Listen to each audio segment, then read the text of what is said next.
Okay yes people, good morning to all of you. Sir very good morning. कैसे हो तुम लोग? Hope so तुम लोग बहुत बढ़िया होंगे और तुम लोग का पढ़ाई भी बिल्कुल अच्छा चल रहा होगा। चलो, लास्ट क्लास पोर्टफोलियो मैनेजमेंट का लास्ट क्लास बहुत इंपॉर्टेंट क्लास था। मैंने दो इंपॉर्टेंट कॉन्सेप्ट समझाया था। एक होता था तुम्हारा प्रॉक्सी बीटा। हाँ, प्रॉक्सी बीटा का एग्जाम्पल भी हम नहीं किए हैं अभी तक। और एक कॉन्सेप्ट मैंने समझाया था portion of systematic risk and on systematic risk. फिर और एक कॉन्सेप्ट समझाया था मैंने, क्या था वो कॉन्सेप्ट? याद कराओ।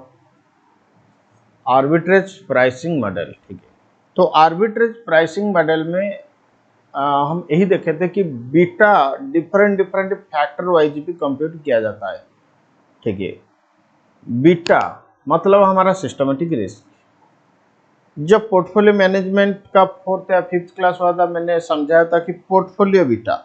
अच्छा, ये पोर्टफोलियो क्या होता है?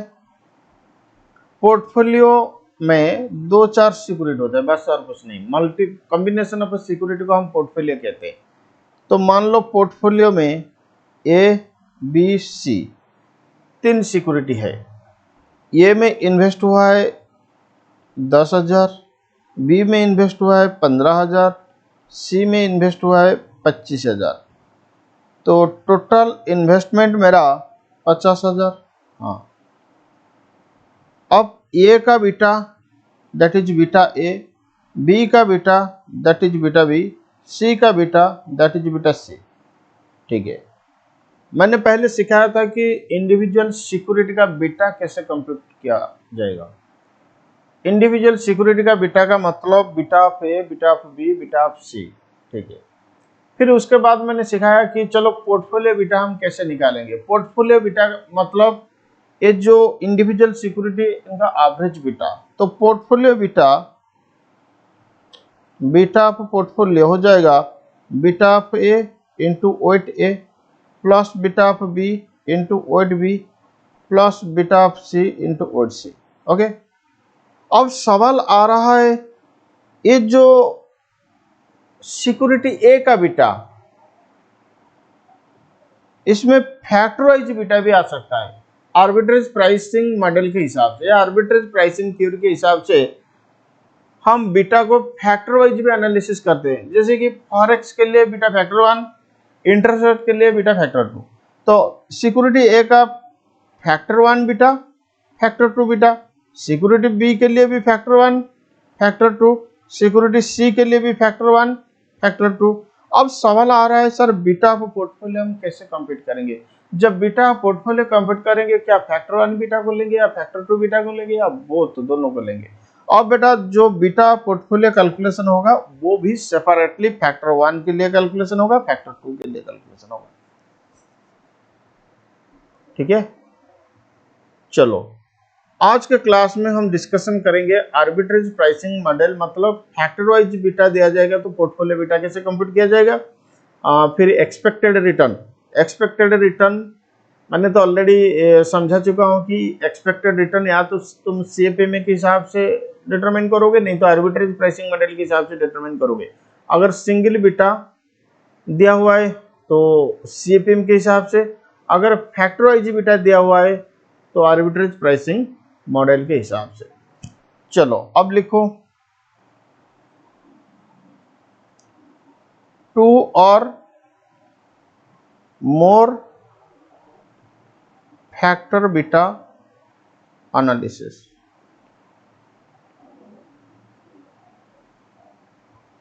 ये बिल्कुल आर्बिट्रेज प्राइसिंग थ्योरी का कॉन्सेप्ट, 2 और मोर फैक्टर बीटा एनालिसिस। तो ठीक है,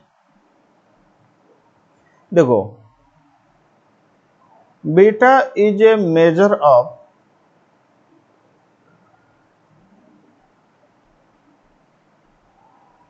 सिस्टमेटिक रिस्क। अच्छा, जो भी मेरे क्लास को यूट्यूब में देख रहे हो उनको मेरा एक रिक्वेस्ट, आप बोलेंगे सर क्या आप बताएंगे कि मेरा चैनल को सब्सक्राइब करो, वीडियो को शेयर करो ना। मैं कई बार देखा हूँ ज़्यादा डिसलाइक नहीं आता है मेरे वीडियो, एक या मैक्सिमम 2 डिसलाइक आता है। इसका मतलब जितना भी मेरे सब्सक्राइबर है या जितना भी मेरे स्टूडेंट्स है, मान लो मैक्सिमम व्यू 1000 तक या जितना भी हुआ है, मोर देन 1000 व्यू है, तो मान के चलिए कि मेरा 1000 स्टूडेंट्स है, ठीक है। 1000 स्टूडेंट्स में 2 स्टूडेंट मेरे वीडियो को डिसलाइक करते हैं, ठीक है। तो ये जो मैसेज आज मैं दे रहा हूँ, ये वही स्टूडेंट के लिए जो मेरे वीडियो को डिसलाइक कर रहा है। मैं तुम्हें रिक्वेस्ट कर रहा हूँ कि क्या कमी है मेरे वीडियो में, एक बार बता दो। जब मैं मतलब आगे वीडियो अपलोड करूँगा तो उसको रेक्टिफाई करके डेफिनेटली अपलोड कर दूंगा, ठीक है।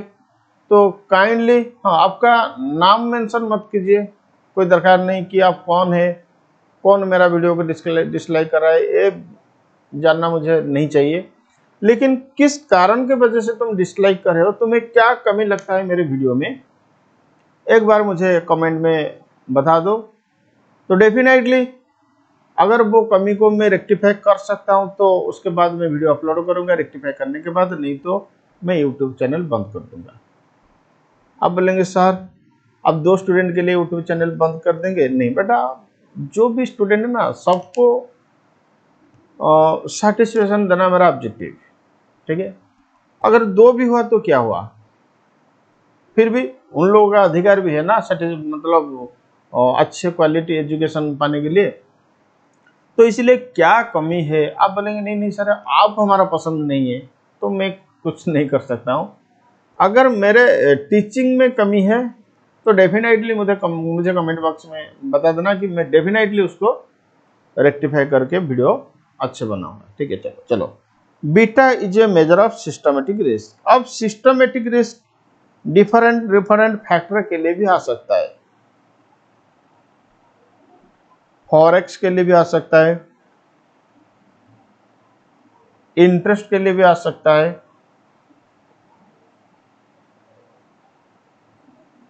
पॉलिटिकल के लिए भी आ सकता है।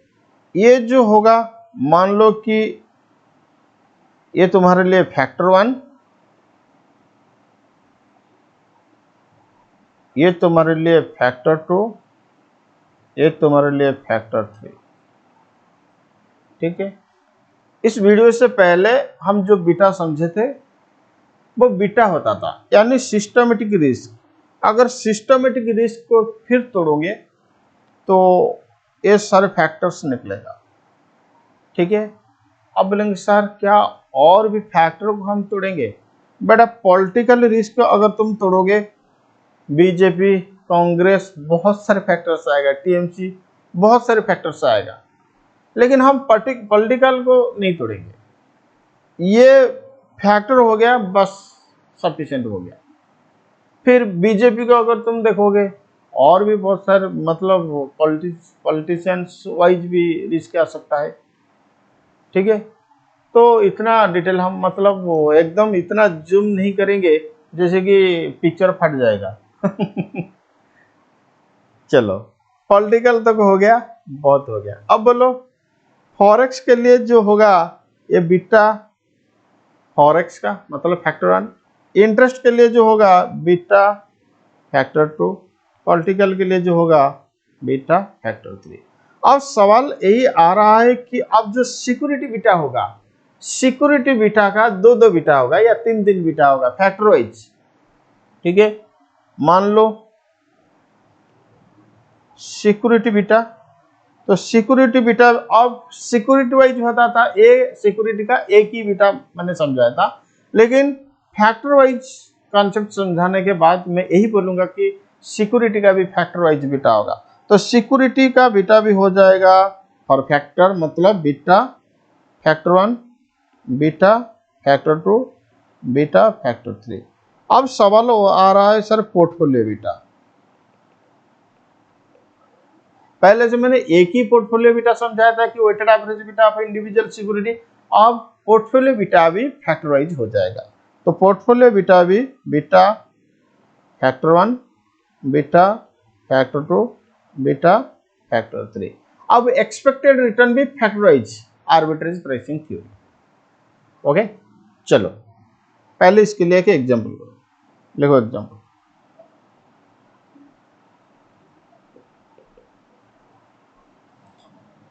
Mister x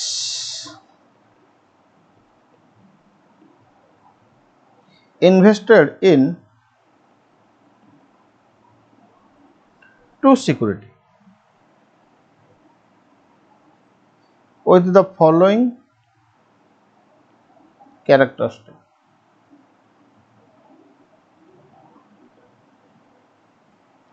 Mr. X invested in two security with the following characteristic.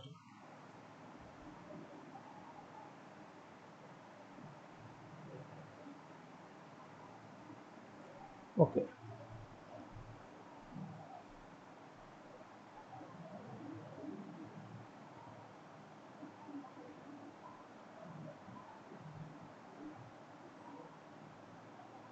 Factor A, B.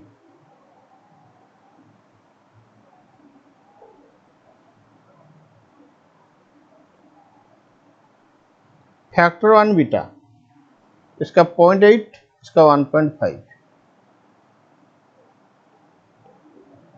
Factor 2 beta, इसका 0.6, इसका 1.2।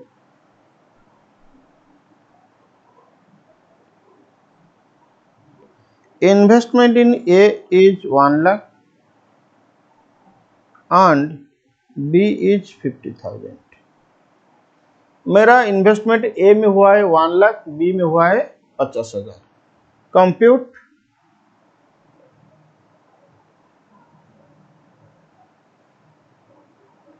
Portfolio beta.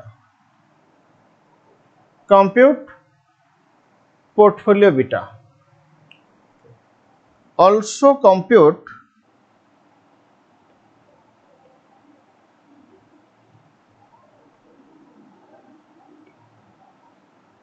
Expected return of portfolio. ध्यान से समझो क्या बोल रहा है कि also compute expected return of portfolio if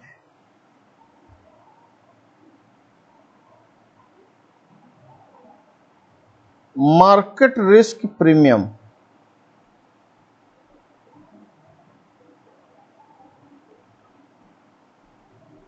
for factor 1 is 3% and for factor 2 is 4%. Assume a risk-free rate is 10%. Assume risk-free rate is 10%. चलो एक बार मैं तुम्हें चांस दे रहा हूं कि खुद इसका सॉल्यूशन निकालो। अगर नहीं होगा तो मैं हूं ना। चलो खुद निकालो। सर नहीं होगा, आप बता दीजिए। बेटा मैं तो डेफिनेटली बताऊंगा, इसका सॉल्यूशन डेफिनेटली दूंगा।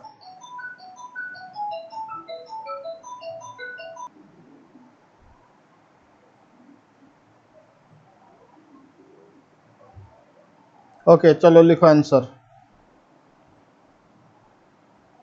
पहले weight of individual security calculation करो। Weight is equal to investment in security divide by total investment into 100। Weight is equal to investment in security divide by total investment into 100। बोलो W A में कितना investment 1 lakh divide by total investment कितना 1,50,000 is equal to 10/15। हाँ,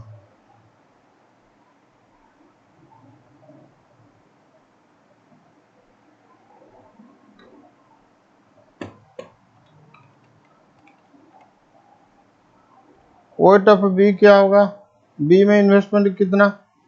50,000 divide by 1,50,000 is equal to 5/15।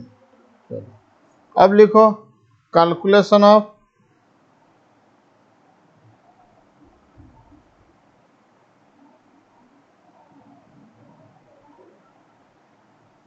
Portfolio beta. Calculation of portfolio beta.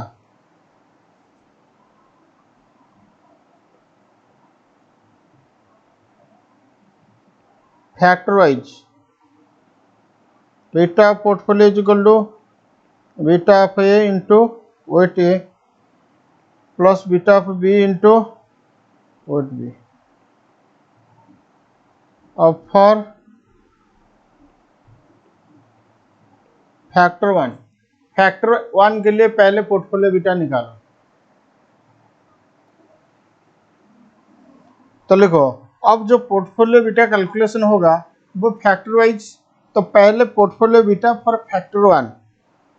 तो लिखो beta of portfolio factor one is equal to beta of A factor one into weight A plus beta of B factor one into weight of B. बस बहुत simple. Beta of A factor one कितना? Beta of A factor one 0.8, तो 0.8 into 10/15 plus beta of A नहीं beta of B factor one 1.5, 1.5 into 5/15। बस जितना होगा तुम लिखोगे। अब factor two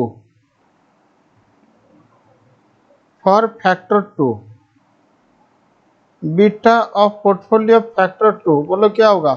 beta of A factor two into weight A plus beta of B factor two into weight B. Factor two A beta 0.6, तो 0.6 into 10/15 plus factor two B beta 1.2, 1.2 into 5/15। बस जो होगा तुम लिखो।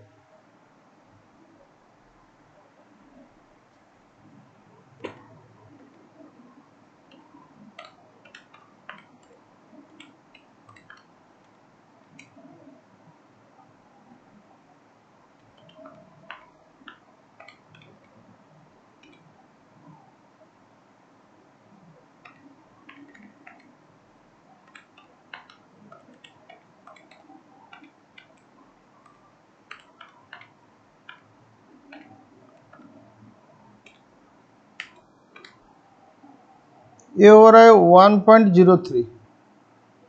कैलकुलेशन चेक करो।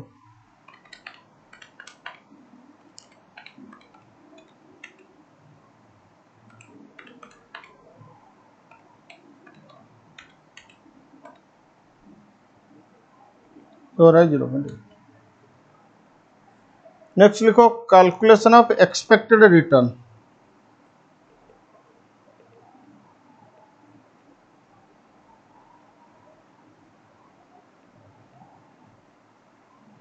देखो बेटा इस क्वेश्चन में फैक्टर वाइज बीटा दिया हुआ है तो हम CAPM नहीं लगा सकते, मतलब आर्बिट्रेज प्राइसिंग थ्योरी लगाएंगे।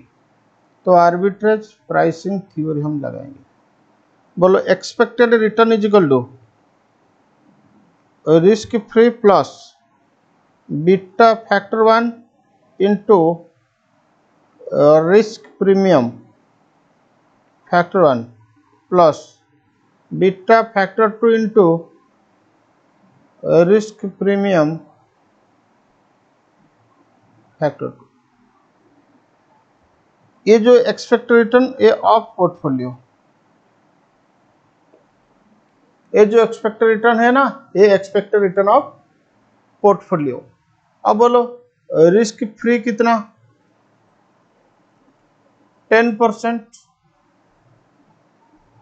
10% प्लस बीटा फैक्टर 1 कितना 1.03 इंटू रिस्क प्रीमियम फैक्टर 1 के लिए कितना 3%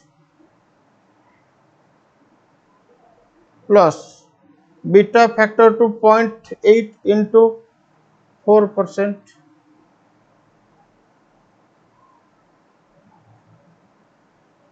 जरा इसका कैलकुलेशन करो।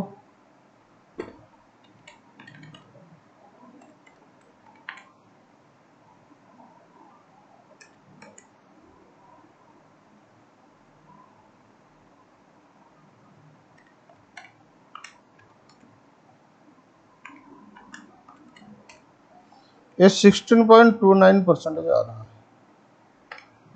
तो एक्सपेक्टेड रिटर्न तुम्हारा आर्बिट्रेज प्राइसिंग थ्योरी के हिसाब से 16.29% होगा। ठीक है, बस यही था तुम्हारा factorise beta analysis, arbitrage pricing theory, expected return.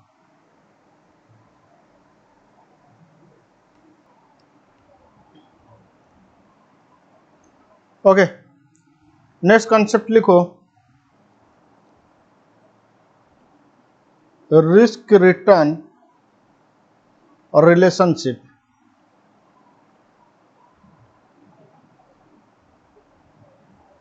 ये नया कंसेप्ट नहीं है। जो security market line, capital market line, capital asset pricing model, arbitrage pricing theory, ये चारों कंसेप्ट का रिवीजन। ठीक है, देखो तुम्हारा expected return,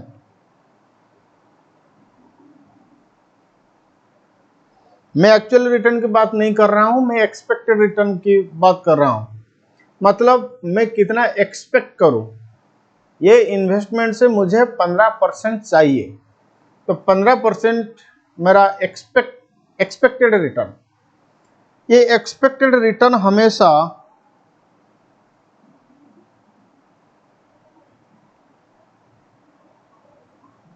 according to level of risk होना चाहिए। ये एक्सपेक्टेड रिटर्न हमेशा according to level of risk होना चाहिए। ओके, मतलब ज्यादा रिस्क ज्यादा एक्सपेक्टेड रिटर्न, कम risk expected return should be low. Okay, indirectly तुम यही कह सकते हो कि higher the risk higher should be the expected return.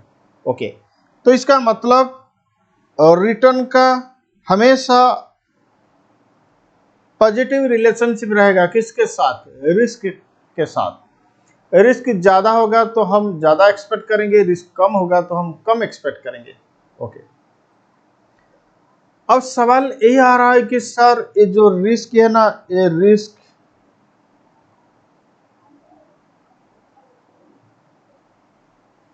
Risk का मतलब टोटल रिस्क। ठीक है,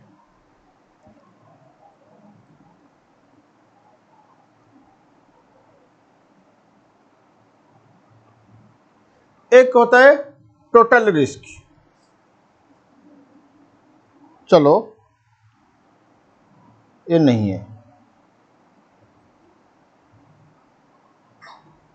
रिस्क मतलब total risk.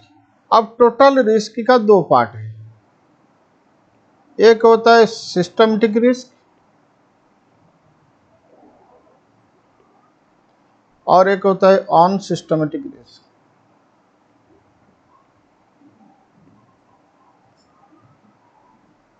Okay, systematic risk का मतलब जो रिस्क तुम कभी भी डाइवर्सिफाई नहीं कर सकते हो, इसका मतलब सिस्टमेटिक रिस्क रहेगा ही रहेगा, तुम कुछ नहीं कर सकते हो। ठीक है, देखो साइक्लोन होगा ही होगा, तुम साइक्लोन को बंद नहीं कर सकते हो, तो साइक्लोन होना ये हमारे लिए सिस्टमेटिक रिस्क। लेकिन हम साइक्लोन का इफेक्ट से खुद को बचा सकते हैं, पक्का घर बनाएंगे, नहीं तो कहीं शिफ्ट हो जाएंगे, साइक्लोन जाने के बाद फिर आ जाएंगे। ऐसे करेंगे तो हम साइक्लोन का इफेक्ट से खुद को बचा सकते हैं। ठीक है, बस बिल्कुल सिस्टमेटिक रिस्क का कॉन्सेप्ट सही है।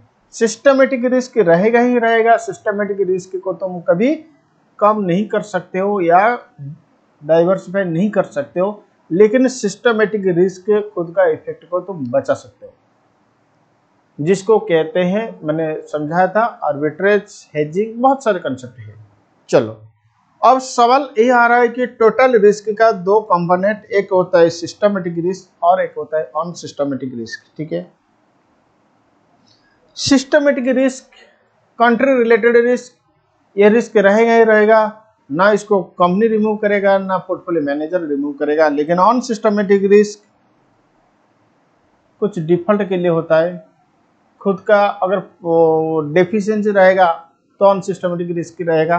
तो अनसिस्टमेटिक रिस्क ज्यादा दिन नहीं रहेगा, अच्छा पोर्टफोलियो मैनेजर आने के बाद अनसिस्टमेटिक रिस्क चला जाएगा।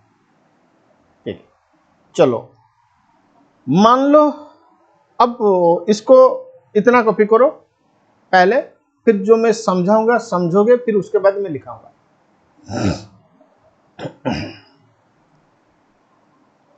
ओके, देखो मान लो तुम्हारा टोटल रिस्क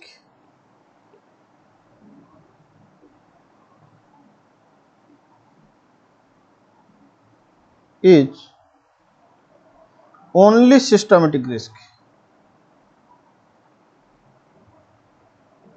इसका मतलब टोटल रिस्क अगर 10%, सिस्टमेटिक रिस्क भी 10%। अब बोलेंगे सर सिस्टमेटिक रिस्क तो हम बीटा कहते हैं, बीटा तो टाइम्स में आता है।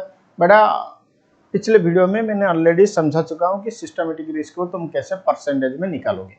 अगर टोटल रिस्क तुम्हारा 10%, सिस्टमेटिक रिस्क तुम्हारा 10%, यानी सिस्टमेटिक रिस्क का वेट हो जाएगा तुम्हारा 100%। ध्यान से समझो, ये बहुत important concept. Portfolio management 9th class तक ठीक ठाक था, मतलब इजी था, लेकिन 10th 11 ये जो जितना भी क्लास होगा ना, बहुत इंपॉर्टेंट और कंसेप्चुअल क्लास रहेगा। ठीक है, मान लो तुम्हारा systematic risk 10%, sorry total risk 10%, systematic risk तुम्हारा 9%, तो अनसिस्टमेटिक रिस्क 1% होगा। हाँ, अब सवाल यही रहा है कि आज 1% अनसिस्टमेटिक रिस्क है, काल तो ये चला जाएगा, क्योंकि अनसिस्टमेटिक रिस्क डाइवर्सिफाई हो सकता है ना। हाँ, ये जो प्रेजेंटली जो पोर्टफोलियो मैनेजर है, ये तुम्हारे जैसे इतना नॉलेज नहीं है, इसीलिए थोड़ा गलती कर दिया, इसीलिए 1% का अनसिस्टमेटिक रिस्क है। अगर उस कंपनी में कल मैं जाके ज्वाइन करूंगा तो डेफिनेटली मेरे पास तो थोड़ा सा क्वालिटी है ना, मैं ये नहीं कह रहा हूँ कि ज़्यादा क्वालिटी है, ये 1% रिस्क को मैं हटा दूंगा, उस वक्त मेरा टोटल रिस्क आ जाएगा 9% को। और सवाल यही आ रहा है, तुम्हारा एक्सपेक्टेड रिटर्न, अब देखो तुम्हारा एक्सपेक्टेड रिटर्न हमेशा रिस्क के लेवल पर होना चाहिए। ठीक है, जो रिस्क को हम कंसीडर करेंगे, ठीक है, अगर आज मैं जो 10% 9% के लिए मैं कह रहा हूं, ठीक है, मतलब तुम्हारे रिस्क में अनसिस्टमेटिक रिस्क है। अब मेरे तरफ से देखो, मेरा टोटल रिस्क कितना 10%, सिस्टमेटिक कितना 9%, अनसिस्टमेटिक कितना 1%। तो चलो तुम मानो कि सर मुझे तो 10%, क्योंकि मेरा टोटल रिस्क 10% ना, मैं एक सिक्योरिटी होल्डर, ठीक है, तुम्हारा कंपनी का सिक्योरिटी का रिस्क 10%, तो आज मैं एक्सपेक्ट करूं 10% के हिसाब से, क्योंकि जितना रिस्क होगा रिस्क के हिसाब से मैं एक्सपेक्ट करूं। कल तुम मैनेज करके रिस्क को 9% के ले आओगे, फिर मेरा एक्सपेक्टेशन 9% को आ जाएगा। बोले ये सब नो, हाँ, तो टेम्पोररी के लिए मैं क्यों एक्सपेक्ट करूं, सवाल यही आ रहा है। जो रिस्क टेम्पोरली एग्जिस्ट किया है, ठीक है, तो उसके लिए मेरा एक्सपेक्टेशन एक्सपेक्ट करना कितना जस्टिफाइबल है। ठीक है, मान लो कि 12 बजे मैंने एक्सपेक्ट किया 10% के हिसाब से, 12:15 में उसका रिस्क कम हो गया 9% को, फिर मैं तो बोलूँगा चलो मेरा एक्सपेक्टेशन गलत हो गया, तो मैं मेरे तरफ से गलती क्यों करूं? अब तुम बोलो, जब टोटल रिस्क में, ध्यान से समझो, जब टोटल रिस्क में ऑन सिस्टमेटिक रिस्क होगा तो उस वक्त हमारा एक्सपेक्टेशन सिस्टमेटिक रिस्क के हिसाब से अगर हम करेंगे वैलिडिटी रहेगा, क्योंकि हाँ टोटल रिस्क 10% था लेकिन ऑन सिस्टमेटिक 1%, तो ये ऑन सिस्टमेटिक के लिए मैं क्यों एक्सपेक्ट करूं? मुझे तो सिस्टमेटिक रिस्क के ऊपर एक्सपेक्ट करना है। ओके, अब लिखो मत, एक्सपेक्टेड रिटर्न कैलकुलेशन करने के लिए दो मॉडल था। एक होता था तुम्हारा कैपिटल मार्केट लाइन,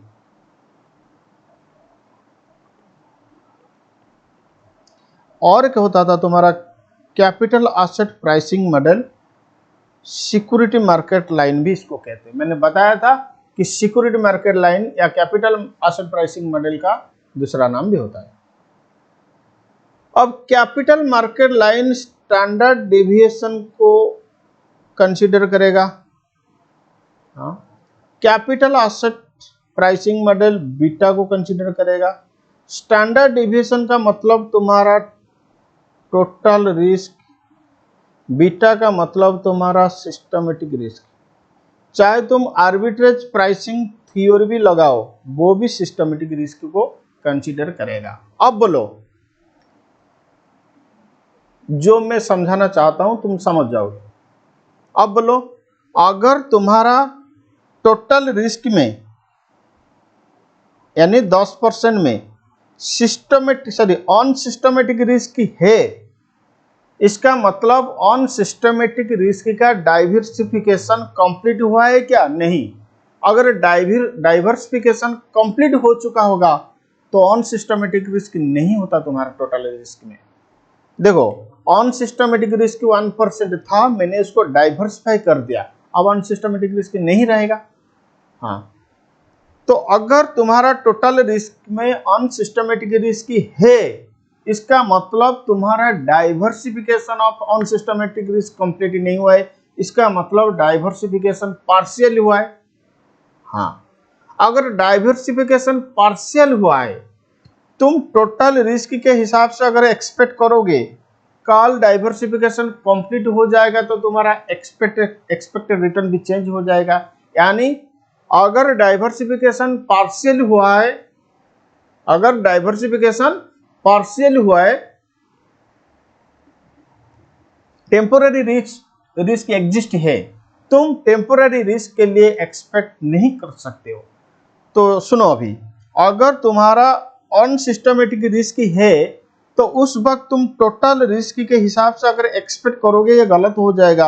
उस वक्त तुम्हें सिस्टमेटिक रिस्क के हिसाब से एक्सपेक्ट करना होगा, यानी capital asset pricing model apply करना होगा। कैपिटल एसेट प्राइसिंग मॉडल का कॉन्सेप्ट कब लगेगा? In case of incomplete diversification of on systematic risk. Capital asset pricing model कब अप्लाई होगा? In case of incomplete diversification of on systematic risk. अगर तुम्हारा on systematic risk नहीं है, इसका मतलब इसको मैं हटा दूं, इसको भी हटा दूं, इसको भी हटा दूं, इसका मतलब तुम्हारा टोटल रिस्क कितना? 10%। सिस्टमेटिक रिस्क कितना? 10%। अब तुम बोलो, चाहे तुम कैपिटल एसेट प्राइसिंग मॉडल लगाओ तो 10% के हिसाब से तुम एक्सपेक्ट करोगे, चाहे तुम टोटल रिस्क कंसेप्ट लगाओ 10% के हिसाब से तुम एक्सपेक्ट करोगे, तो उस वक्त हम टोटल रिस्क कंसीडर करेंगे। टोटल रिस्क का मतलब कैपिटल एसेट प्राइसिंग मॉडल, क्योंकि टोटल रिस्क का मतलब होता है स्टैंडर्ड डेविएशन। ठीक है, अब तुम बोलो, पोर्टफोलियो दो प्रकार का होता है, एक होता है कंप्लीटली डाइवर्सिफाइड पोर्टफोलियो और एक होता है पार्शियली या incompletely diversified portfolio. Complete diversified portfolio का मतलब ऑन सिस्टमेटिक रिस्क है ही नहीं, तो उस वक्त तुम स्टैंडर्ड डिविएशन के हिसाब से या कैपिटल मार्केट लाइन लगाओ या कैपिटल एसेट प्राइसिंग मॉडल लगाओ, वो सही रहेगा। तो इसीलिए मैं यही कह रहा हूं कि तुम कैपिटल मार्केट लाइन लगाओ। कैपिटल मार्केट लाइन कब लगेगा? जब कंप्लीट डाइवर्सिफिकेशन होगा। इनकम्प्लीट डाइवर्सिफिकेशन या पार्शियल डाइवर्सिफिकेशन के लिए हम कैपिटल एसेट प्राइसिंग मॉडल नहीं लगा सकते, क्योंकि कैपिटल एसेट प्राइसिंग मॉडल यानी स्टैंडर्ड डिविएशन तुम्हारा टोटल रिस्क में तुम्हारा ऑन सिस्टमेटिक रिस्क है, जो कि टेम्पोररी इन नेचर, उसके लिए हम एक्सपेक्ट नहीं कर सकते। तो उस वक्त हम सिस्टमेटिक रिस्क के ऊपर एक्सपेक्ट करेंगे, यानी कैपिटल एसेट प्राइसिंग मॉडल लगाएंगे। ठीक है।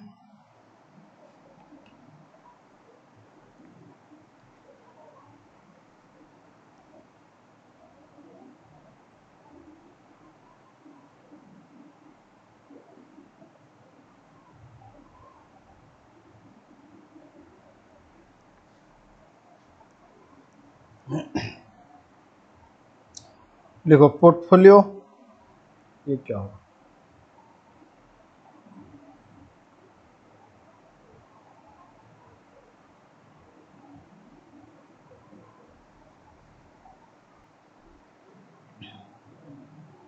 लिखो पोर्टफोलियो। अब पोर्टफोलियो दो प्रकार का होगा।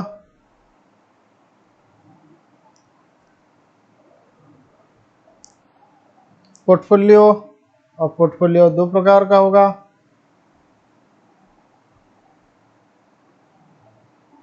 ठीक है। एक होता है एफिशिएंट पोर्टफोलियो और एक होता है इनएफिशिएंट।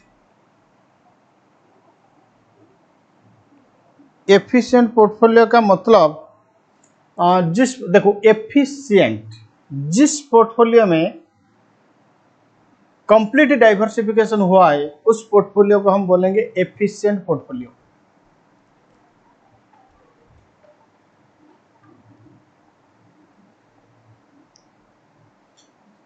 तो एफिशिएंट पोर्टफोलियो का मतलब complete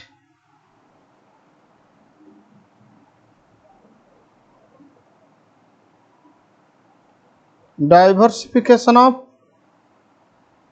on systematic risk.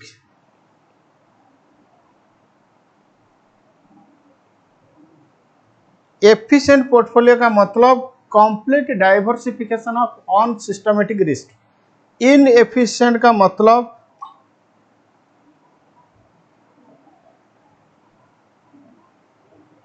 Not complete diversification, not complete diversification of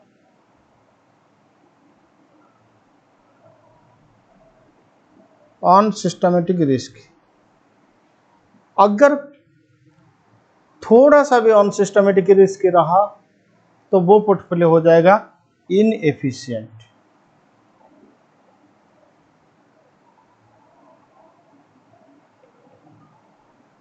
इसको कहते हैं fully diversified portfolio. Efficient portfolio को भी कहते हैं fully diversified portfolio. Inefficient portfolio को कहते हैं partial diversified.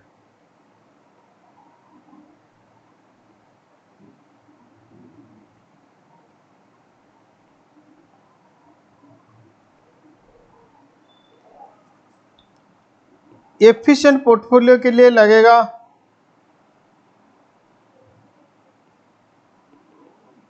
Capital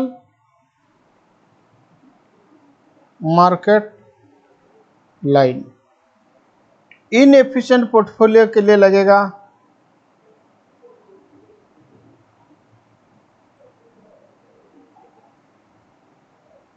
capital asset pricing model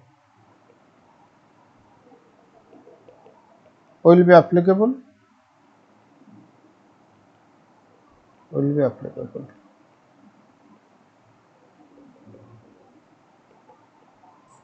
efficient portfolio के लिए capital market line method, capital market line will be applicable.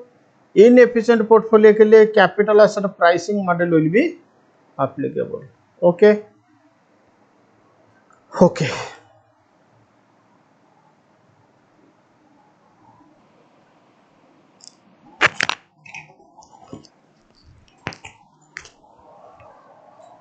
Okay चलो एक इंपॉर्टेंट क्वेश्चन सॉल्व करेंगे। Illustration 29।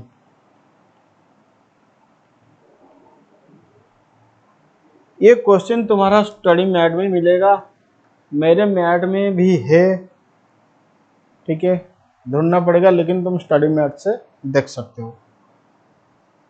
Mister Q owns a portfolio with the following characteristic.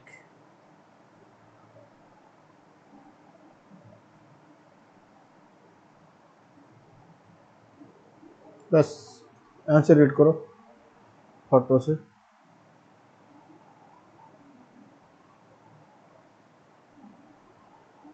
Mr. Q owns a portfolio with the following characteristics: security A, security B, factor 1 sensitivity, factor 2 sensitivity। sensitivity का मतलब होता है beta.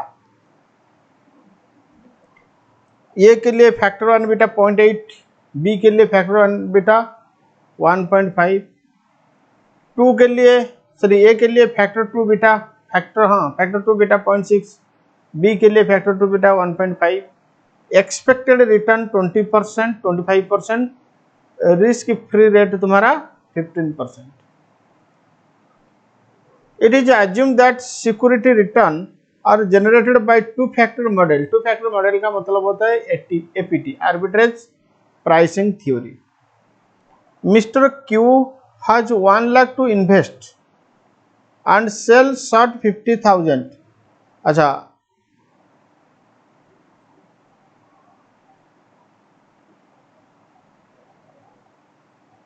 देखो ये जो point number 1 है ना, ये थोड़ा सा टेक्निकल पॉइंट कह रहा है कि mister Q has invest 1 lakh to invest, मतलब क्यू के पास अभी 1 लाख रुपया है इन्वेस्ट करने के लिए, and sell short 50,000 of security B, फिर सिक्योरिटी बी को 50,000 बेचेगा।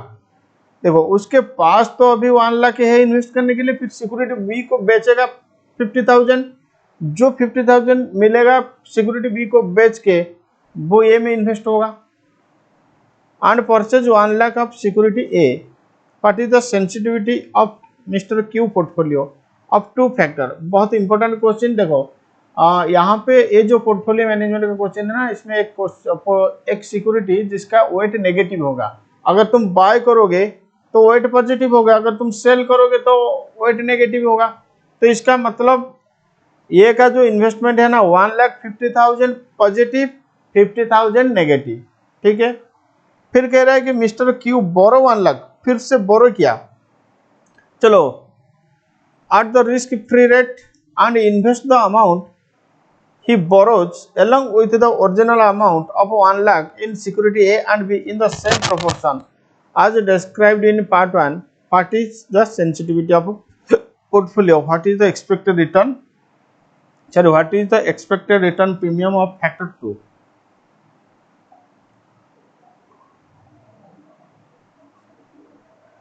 चलो एनालिसिस शुरू करो, सॉल्यूशन भी शुरू हो जाएगा।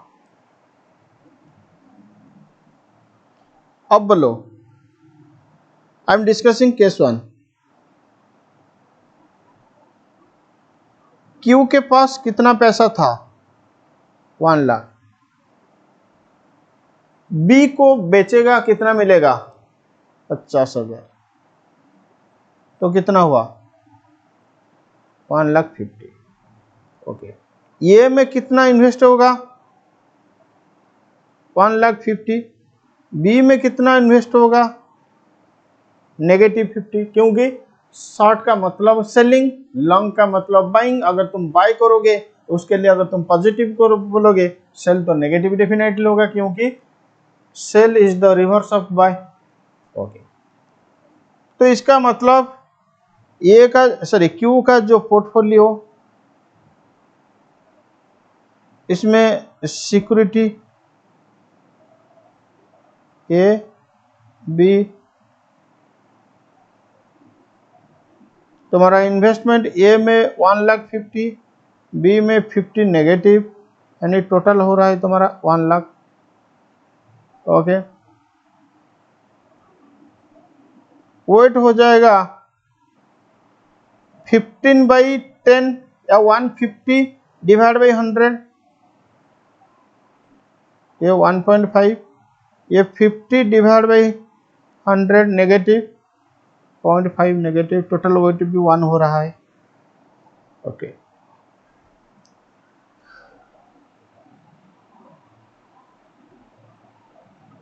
फैक्टर 1 बीटा, ए का 0.8, बी का 0.6 नहीं, बी का 1.5।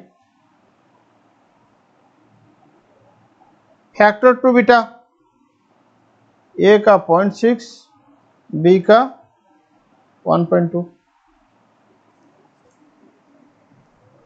पॉइंट नंबर 1 में वो पूछ रहा है कि what is the sensitivity of mister Q portfolio of the two factor, मतलब पोर्टफोलियो का बीटा कितना फैक्टर वाइज, तो लिखो calculation of portfolio beta.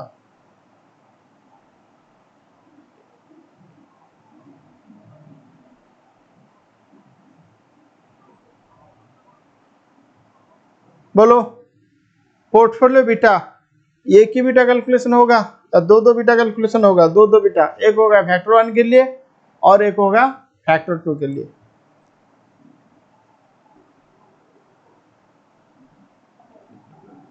Factor 1 beta portfolio factor 1 is equal to beta of A factor 1 into weight A plus beta of B factor 1 into weight of B. बोलो beta of A factor 1, A का factor 1 beta 0.8 into 1.5 plus, नहीं plus तो नहीं, हाँ plus B का factor 1 beta 1.5 into minus 0.5। ये देखो कितना हो रहा है 0.8 इंटू 1.5,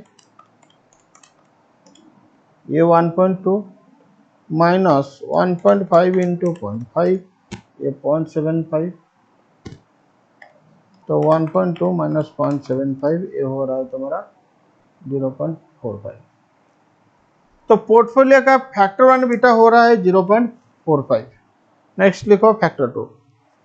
क्या बेटा एक क्वेश्चन कितना इजी लग रहा है तुम सोचो, क्योंकि एक क्वेश्चन से पहले मैंने एक कॉन्सेप्ट उसके साथ साथ एक एग्जाम्पल भी सॉल्व किया था इस क्वेश्चन के जैसे।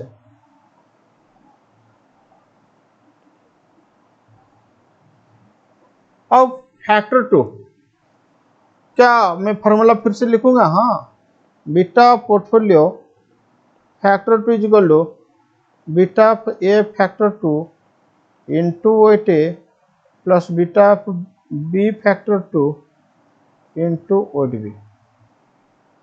Beta of A factor 2 0.6 plus sorry into 1.5 plus 1.2 into minus 0.5। देखो ये कितना आ रहा है 0.6 इंटू 1.5, ये तुम्हारा 0.9 माइनस हो जाएगा 1.2 इंटू 0.5, ये होगा तुम्हारा 0.6 इक्वल टू 0.3। तो पोर्टफोलियो बीटा मिल गया।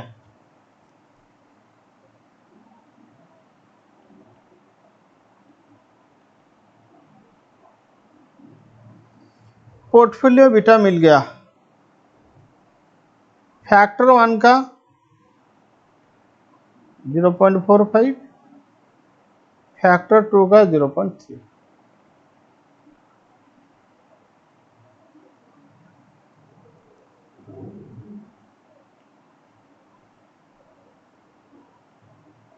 Beta of A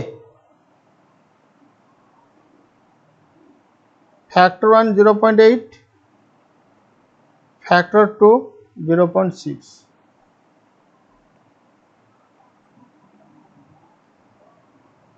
beta of B factor 1.5 factor 1.2। चलो पॉइंट नंबर 2 सॉल्व करो। वो कह रहा है कि अच्छा क्यू का ओरिजिनल पोर्टफोलियो क्या था। क्यू का ओरिजिनल पोर्टफोलियो 1 लाख था, खुद का पैसा इन्वेस्टमेंट 1 लाख था। ये 1 लाख कैसे था, ए में था 1,50,000 पॉजिटिव, बी में था 50,000 नेगेटिव। हाँ, अब पॉइंट 2 को अच्छे से रीड करो। देखो मैं गारंटी के साथ कह रहा हूं कि जो बच्चे क्वेश्चन को खुद सॉल्व कर रहा है डेफिनेटली वो रटा होगा, क्योंकि लास्ट 10 सालों से मैं एसएफएम पढ़ा रहा हूं। बहुत स्टूडेंट से इस क्वेश्चन के बारे में, इस इलस्ट्रेशन के बारे में क्वेरी आया है मेरे पास। ठीक है, क्यों इसका सॉल्यूशन ऐसे हुआ है कोई नहीं जानता है, मतलब कोई जानने के लिए भी कोशिश नहीं करते। चलो ये क्वेश्चन ऐसे सॉल्यूशन दिया है, इसको रटो, अगर एग्जाम में आएगा तो ऐसे लिख देंगे। लेकिन मेरे लेक्चर्स देखने के बाद क्या तुम्हें लग रहा है कि नहीं हम इस क्वेश्चन को रट रहे हैं?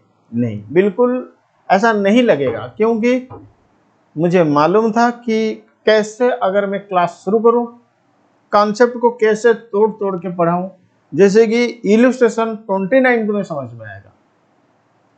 हाँ, यहां तुम्हें फील नहीं होना चाहिए कि तुम इस क्वेश्चन को रट रहे हो। ठीक है, चलो अब बोलो, जब मेरे पास 1 लाख रुपया था इन्वेस्ट करने के लिए, तो मैंने कैसा पोजीशन लिया था? मैंने ए में 1,50,000 का प्लस, प्लस का मतलब लॉन्ग, अगर तुम खरीदोगे तो इसको लॉन्ग कहते, अगर तुम बेचोगे तो इसको शॉर्ट कहते। तो बी में शॉर्ट। अब मैं और 1 लाख लोन ले रहा हूं। ठीक है, तो लोन तो ले गया, लोन लेने के बाद मेरे पास तो 1 लाख रुपया आ गया ना। हाँ, अब ये 1 लाख रुपया को मैं ए एंड बी में इन्वेस्ट करना चाहता हूं सेम प्रोपोर्शन में। इसका मतलब हर 1 लाख इन्वेस्टमेंट के लिए ए में 1,50,000 लॉन्ग, बी में 50 शॉर्ट। अब ये 1 लाख के लिए ए में भी हो जाएगा 1,50,000 लॉन्ग, बी में भी हो जाएगा 50 शॉर्ट। लेकिन तुम्हारा खुद का पैसा कितना? 1 लाख। अब इन्वेस्टमेंट कितना हो रहा है? 1,50,000 1,50,000 कितना हुआ? 3 लाख। 50 50 कितना हुआ? 1 लाख। अब चलो ए में इन्वेस्टमेंट हो गया 3 लाख पॉजिटिव, बी में इन्वेस्टमेंट हो गया 1 लाख नेगेटिव। आप बोलेंगे सर मेरा खुद का पैसा तो 1 लाख। हाँ, अब लोन भी आ जाएगा ना 1 लाख, लोन का वेट तो नेगेटिव होगा। अब देखो 3 lakh minus 2 lakh equal to 1 lakh, जो खुद का पैसा था बस वही। अब लोन लेने के बाद, लोन लेने के बाद तुम्हारा रिवाइज्ड पोर्टफोलियो क्या होगा? तुम बोलो।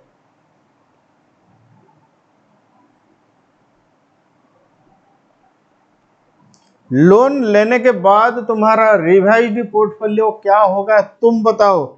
सर मेरा रिवाइज्ड पोर्टफोलियो हो जाएगा,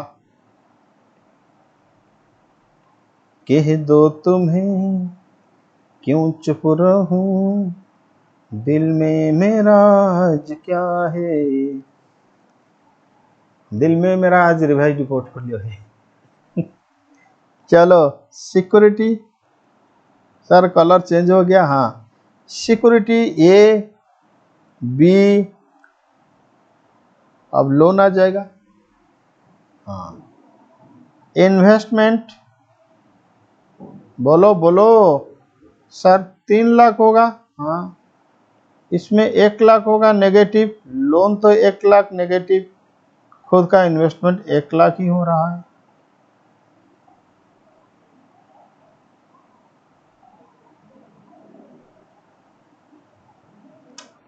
बीटा फैक्टर 1।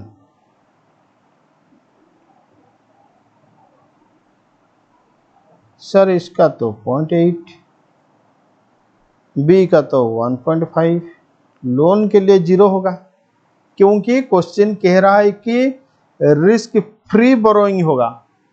देखो क्वेश्चन को और एक बार, रिस्क फ्री बोरोइंग होगा तो रिस्क फ्री का बीटा 0 होगा। बीटा फैक्टर 2 0.6 1.2 इसका 0 होगा। अब लिखो कैलकुलेशन ऑफ, अच्छा, वेट तो चेंज हो जाएगा ना। वेट यहाँ पे 300/100 3, यहाँ पे 100/100 1 नेगेटिव, यहाँ पे 100/100 1 नेगेटिव। टोटल वेट हमेशा 1 ही होगा।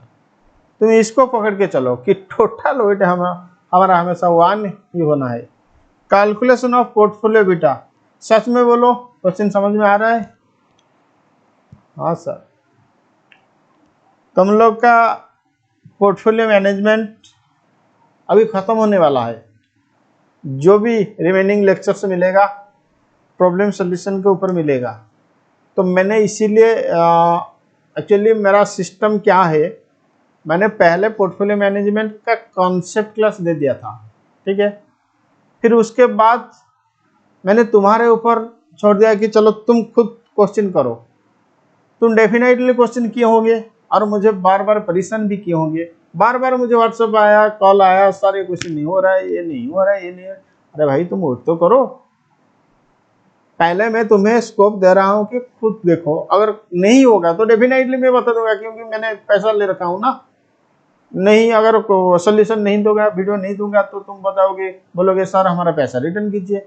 मेरे पास तो पैसा है ही नहीं, मैं खर्चा कर चुका हूँ, मैं रिटर्न कैसे करूँ? हाँ, अगर और भी तुम्हारे पास कुछ पैसा है तो दे दीजिए। सर हम देंगे ग्रुप 4 में CFR का पेपर में पैसा देंगे, ठीक है। चल लिखो कैलकुलेशन ऑफ पोर्टफोलियो बीटा। तो फॉर, अब खुद तो आगे जाओगे ना, फॉर फैक्टर 1, तो beta of portfolio is equal to beta A factor 1 W A factor 1 plus beta B factor 1 into W B factor 1 plus beta loan factor 1 into weight loan. चलो beta A factor 1 0.8 into 3 minus या plus 1.5 into -1 plus 0 into -1 is equal to 2.4 minus 1.5 is equal two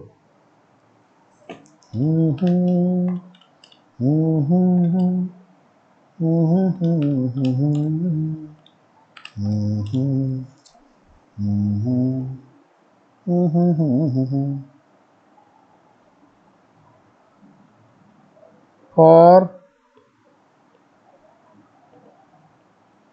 factor 2, for factor 2 का निकालो, beta A factor 2 into W A factor 2 ओस plus beta B factor 2 into W B plus beta loan factor 2 into W loan is equal to 0.6 into 3 plus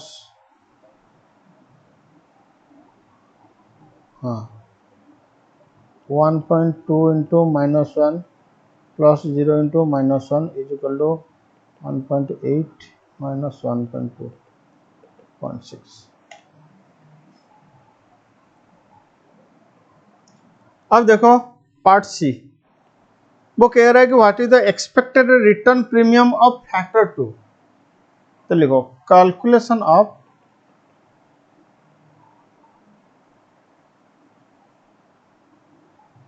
expected return premium of factor 2, यानी risk premium of factor 2। वो कह रहा है कि factor 2 का risk premium दे दो, वो कह रहा है कि तुम फैक्टर 2 का रिस्क प्रीमियम दो। बोलो एपीटी तो लगाएंगे ना, आर्बिट्रेज प्राइसिंग थ्योरी। क्वेश्चन में सिक्योरिटी ए का एक्सपेक्टेड रिटर्न दे रखा है, क्वेश्चन में सिक्योरिटी बी का एक्सपेक्टेड रिटर्न दे रखा है, क्वेश्चन में रिस्क फ्री का भी रिटर्न दे रखा है। अगर फैक्टर वाइज बीटा होगा तो एक्सपेक्टेड रिटर्न कैलकुलेशन होगा सीएफएम के हिसाब से, नालायक को थोड़ी ना सीएफएम के हिसाब से कैलकुलेशन होगा, एक्सपेक्टेड रिटर्न कैलकुलेशन होगा आर्बिट्रेज प्राइसिंग थ्योरी के कंसेप्ट के हिसाब से। तो as for arbitrage pricing theory expected return is equal to risk free plus beta factor 1 into risk premium factor 1 plus beta factor 2 into risk premium factor 2। Okay, expected return A is equal to कितना 20%। बोलो 20% कैसे होगा? तो expected return A is equal to risk free plus beta factor 1 A का into risk premium factor 1। देखो risk premium जो होगा ना वो फैक्टर वाइज होगा, वो सिक्योरिटी वाइज नहीं होगा, ठीक है। रिस्क प्रीमियम हमेशा फैक्टर के लिए होता है, प्लस बीटा फैक्टर 2 बी का ए का into risk premium factor 2। Expected return be risk free plus beta factor 1 be risk premium factor 1 plus beta factor 2 be risk premium factor 2। मैंने कहीं पे प्लस कह दिया लेकिन इनटू किया, तो एक्चुअली यही इक्वेशन। अब ये दोनों इक्वेशन, अभी risk premium factor 1 risk premium factor 2 ये हमें पता नहीं है, हम रिस्क प्रीमियम को आरपीएफ1 लेंगे, आरपीएफ2 लेंगे।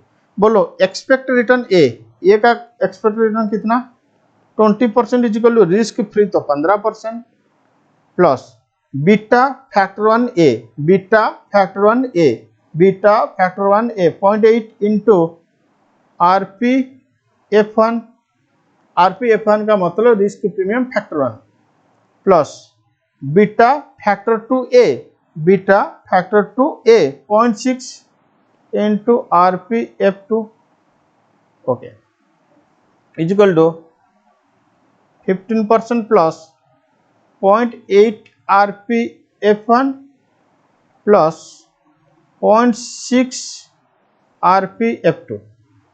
अब बी का इक्वेशन डेवलप करो, 25% is equal to 15% plus beta factor 1 B 1.5 RPF one plus beta factor 1 beta factor 2 B 1.2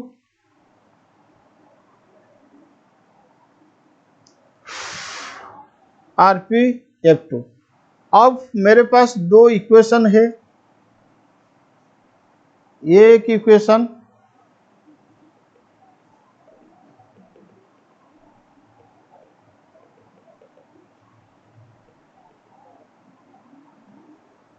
ये एक इक्वेशन, ये दो इक्वेशन को सॉल्व करो साइमल्टेनियस मिल जाएगा।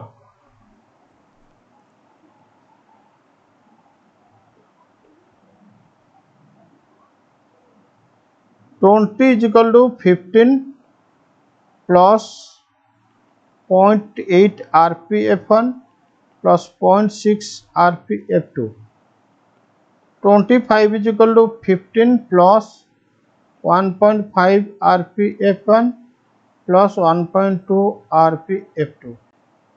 मुझे कैलकुलेशन करना होगा रिस्क प्रीमियम फैक्टर 2 का, तो इसीलिए मैं यही कोशिश करूंगा कि रिस्क प्रीमियम फैक्टर 1 को हटाने के लिए। तो एक काम करो, यहां पे 0.8 RPF1, इधर 1.5 RPF1। तो एक काम करो, इक्वेशन 1 के साथ 1.5 मल्टीप्लाई करो, इक्वेशन 2 के साथ 0.8 मल्टीप्लाई करो। ये साइमल्टेनियस इक्वेशन सॉल्व करने का टेक्निक से होता है। इसको भी सीख रहे हो मेरे से, 10th का फीस ले लूंगा। तो इक्वेशन 1 इंटू 1.5 ये हो जाएगा 30। तुम कैलकुलेशन करो, 20 into 1.5 30, 15 into 1.5 22.5 plus 0.8 into 1.5 1.2 RPF1 plus 0.6 into 1.5 0.9 RPF2। Equation 2 के साथ 0.8 मल्टीप्लाई करो, 25 इंटू 0.8 ये होगा 20 is equal to 15 into 0.8 12 plus 1.5 into 0.8 1.2 RPF1 plus 1.2 into 0.8 0.96 RPF2। अब इक्वेशन 1 माइनस 2 करो, 30 minus 20 10 is equal to 22.5 minus 12 ये होगा 10.5 1.2 RPF1 1.2 RPF2 हट जाएगा प्लस अच्छा 0.9 minus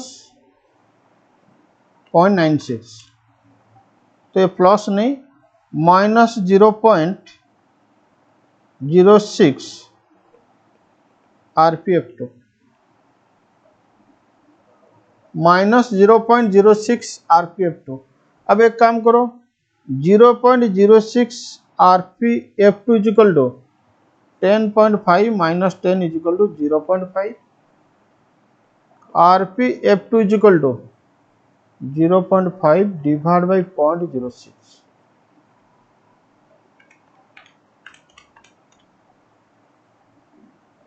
8.33%।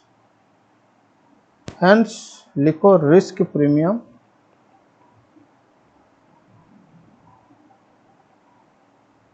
For factor 2 is 8.3%। Okay, बोलो कैसा लगा मेरा मजाक? सर बहुत अच्छा लगा। ठीक है,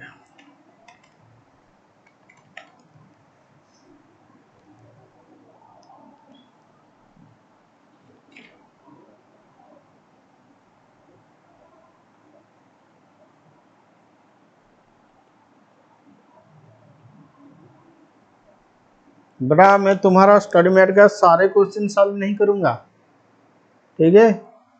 मैं तो खुद के हिसाब से सॉल्व करूंगा।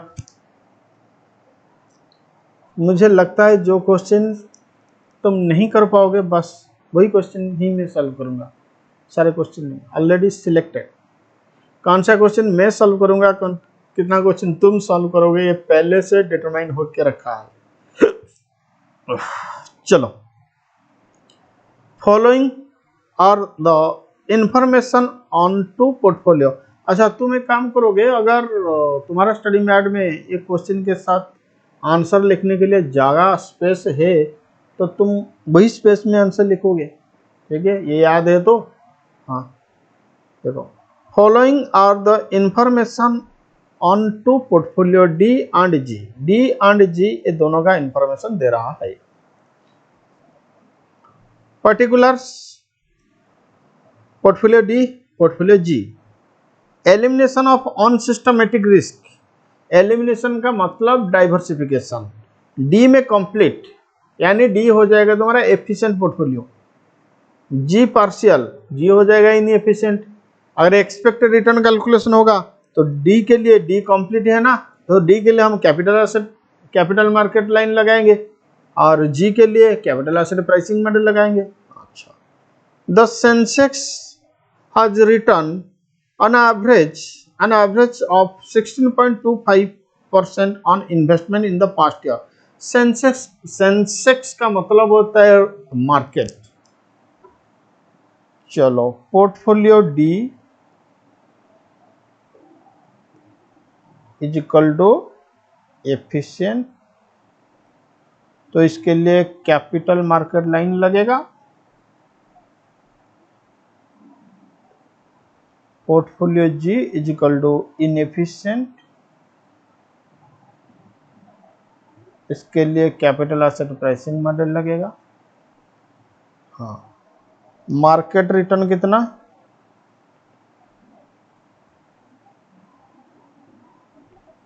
मार्केट रिटर्न तुम्हारा 16.25%। The expected appreciation in return is 3% on the previous years। अच्छा, ये पास्ट ईयर में था, बहुत साल पहले, लेकिन वो कह रहा है कि 3% बढ़ जाएगा। तो 3% बढ़ेगा, इसका मतलब ये हो जाएगा तुम्हारा इसका 3%। तो मार्केट रिटर्न मतलब रिसेंट 16.25% प्लस 3%। अच्छा, 3% क्या लिखा है? The expected appreciation in return is 3% on, पिछले साल में जो रिटर्न था उसके ऊपर 3% ऑन। खाली 3% लिखता तो 19.25% होता। क्वेश्चन का लैंग्वेज को थोड़ा ध्यान दो। अगर ऐसा बोलता कि expected appreciation in return is 3%, तो रिसेंट मार्केट रिटर्न हो जाएगा 16.25 प्लस 3 यानी 19.25। लेकिन ऐसा नहीं कह रहा है। क्वेश्चन का लैंग्वेज देखो और एक बार फिर से, मजाक लगता है तुम्हें ना SFM।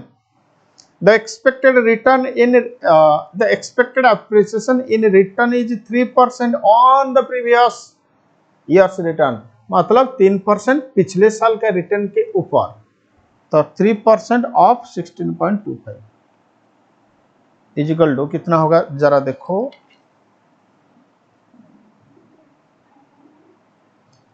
16.74। Okay, 7% 1000 government bond are traded at 1094। देखो, गवर्नमेंट बॉन्ड फिर से चकमा खाओगे अभी लेकिन तुम चिंता मत करो, मैं हूं ना।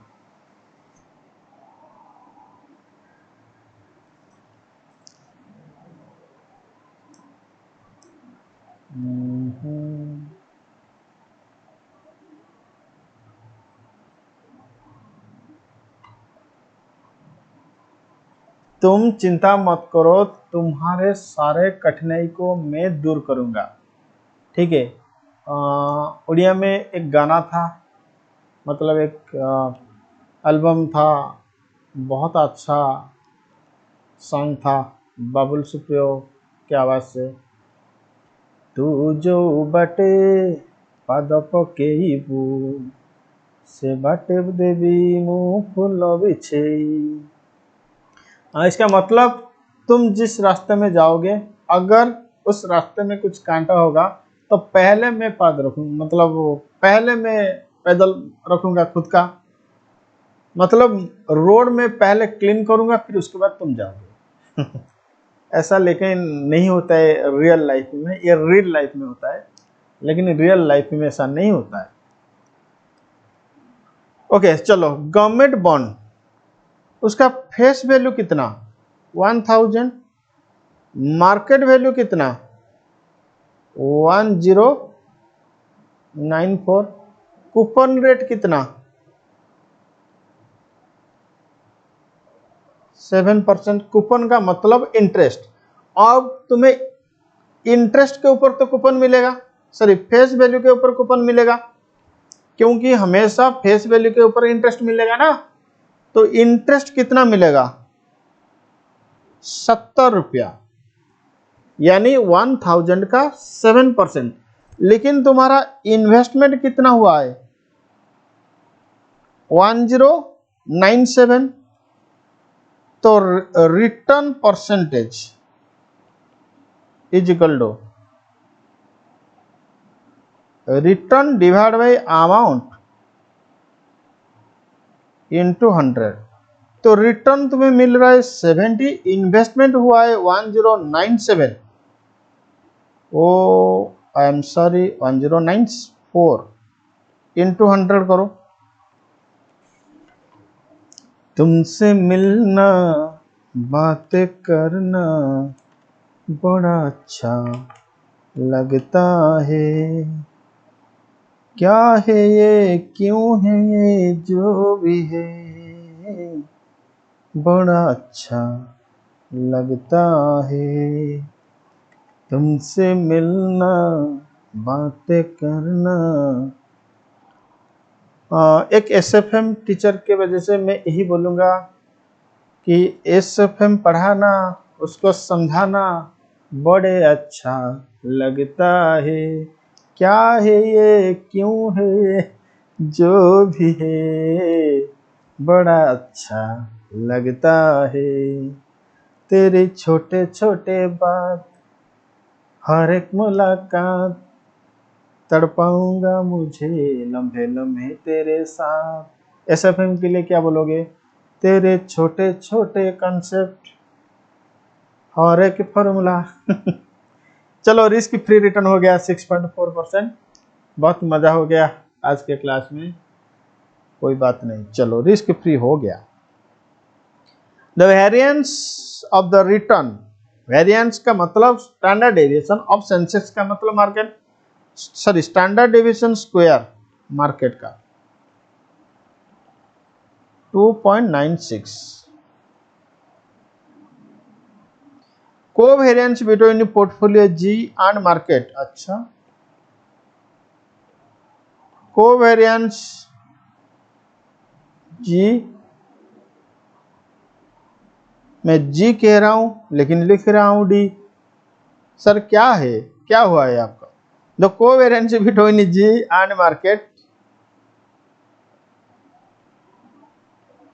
इज 4.96%, सॉरी 4.96, हाँ ये तो परसेंटेज नहीं होगा।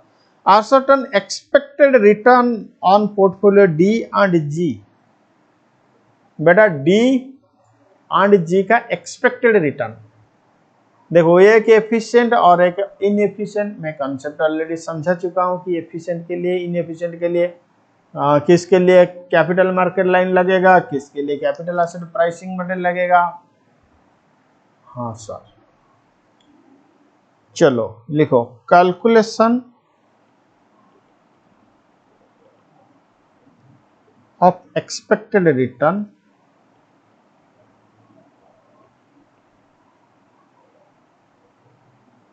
Calculation of expected return. Okay, तो लिखो फॉर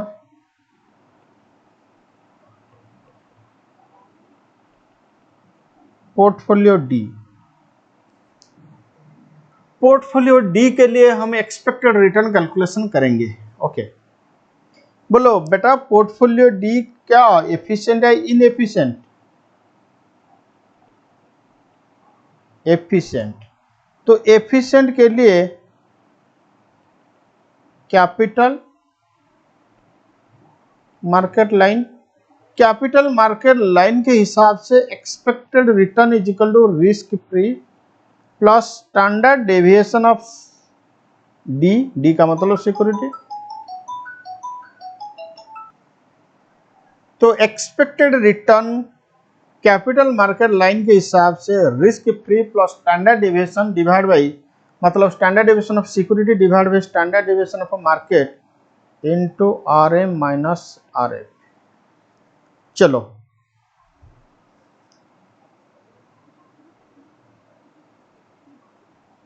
अच्छा,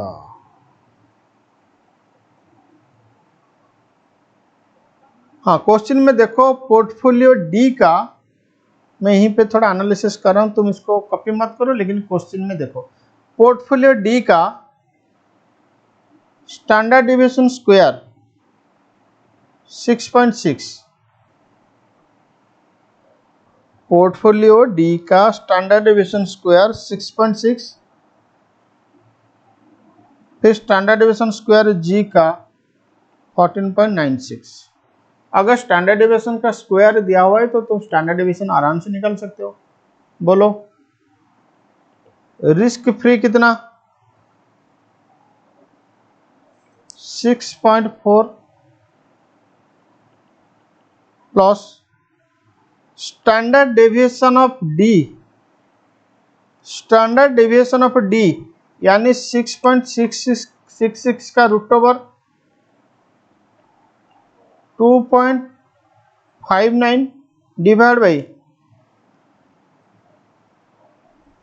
मैं 59 राउंड अप करके ले रहा हूं, divide by standard deviation of market, तो मार्केट का स्टैंडर्ड डेविएशन स्क्वायर दिया हुआ है, मार्केट का स्टैंडर्ड डेविएशन स्क्वायर दिया हुआ है 2.96, तो 2.96 उसका रूट ओवर करोगे तो स्टैंडर्ड डेविएशन ऑफ मार्केट मिल जाएगा। तो स्टैंडर्ड डेविएशन ऑफ मार्केट तुम्हारा हो रहा है 1.72 इंटू RM, RM तुम्हारा 16.47% माइनस 6.4%। चलो इसको निकालो, 6.4% मतलब 6.4% बाद में दे देंगे। अब देखो इसका इसके लिए कैलकुलेशन करो,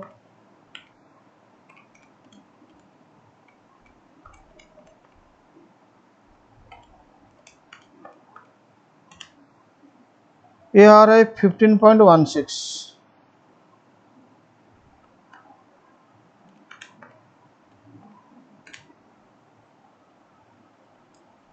टोटल आ रहा है 21.56%। चलो कोई बात नहीं, 21.56 मेरा कैलकुलेशन राउंड ऑफ हुआ है, कोई बात नहीं।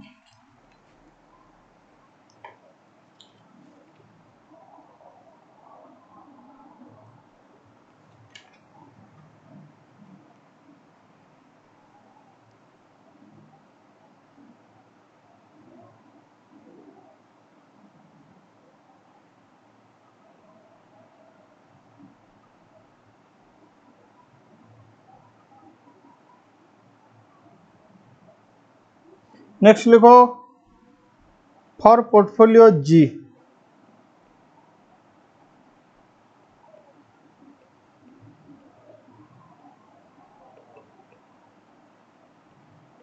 ये इनएफिशिएंट, तो इसीलिए इसके लिए कैपिटल एसेट प्राइसिंग मॉडल लगेगा।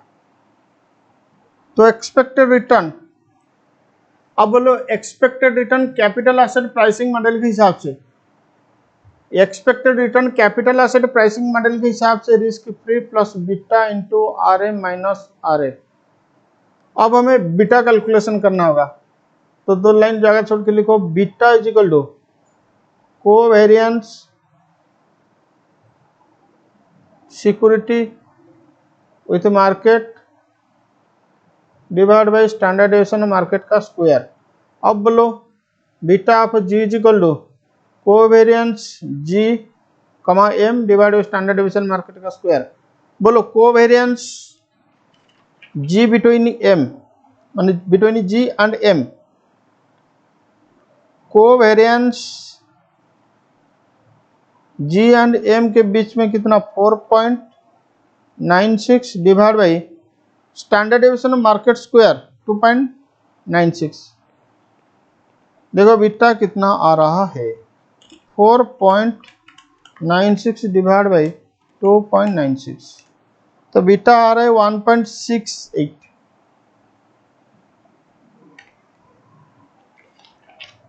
बीटा आ रहा है तुम्हारा 1.68।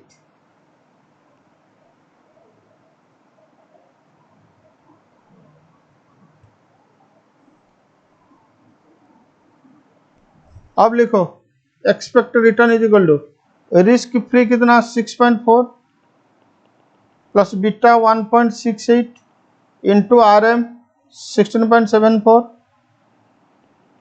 Minus 6.4% is equal to 6.4 plus, इसको देखो ये कितना आ रहा है 16.74 माइनस 6.4 इंटू 1.68, ये आ रहा है प्लस 17.32 37,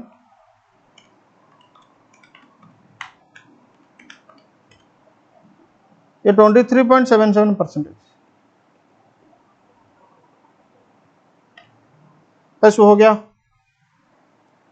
चलो आज के लिए इतना, काफ़ी इंपॉर्टेंट प्रॉब्लम मैंने डिस्कशन कर लिया, काफ़ी इंपॉर्टेंट कॉन्सेप्ट भी हो गया। बाकी जो भी पोर्टफोलियो मैनेजमेंट का क्वेश्चन है खुद ट्राई करो, अगर नहीं होगा तो मैं उसका वीडियो दे दूंगा, ठीक है। मेरे हिसाब से बाकी जितना भी क्वेश्चन है ना, इसको तुम खुद मैनेज करोगे तो खुद ट्राई करो, मुझे व्हाट्सअप करना दरकार नहीं पड़ेगा, मैं देखूंगा। अगर किसी क्वेश्चन में दिक्कत होगा मेरे तरफ से, मुझे लग गया कि हाँ ये स्टूडेंट को दिक्कत हो सकता है, तो उसका आंसर मैं दे दूंगा, नहीं तो तुम खुद ट्राई करोगे। Thank you, tata, bye bye.